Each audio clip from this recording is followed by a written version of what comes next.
Hey guys, and welcome to How Logical. In this tutorial, we're gonna look at how to log out from your Badoo account in your web browser. Now let's begin. Do note that this is the official homepage of Badoo, and right now I simply want to log out.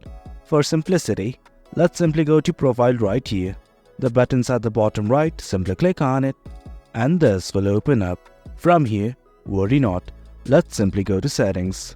At the top right, here is a gear-like icon, simply click on it, and then you will be in the settings page.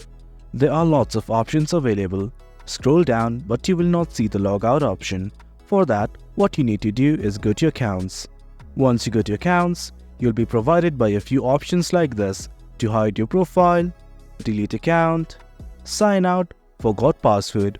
Right now, as we simply want to sign out, let's click on this button right here that says Sign Out. It's gonna ask for our confirmation whether we actually want to sign out or not. As we do, let's click on Yes. And guys, there you go. That's how you log out of Badoo in web browser. It's as easy as that. Hope you guys found this video informative, and for more content like this, do remember to hit like, share and subscribe. Your support fuels us. Thank you.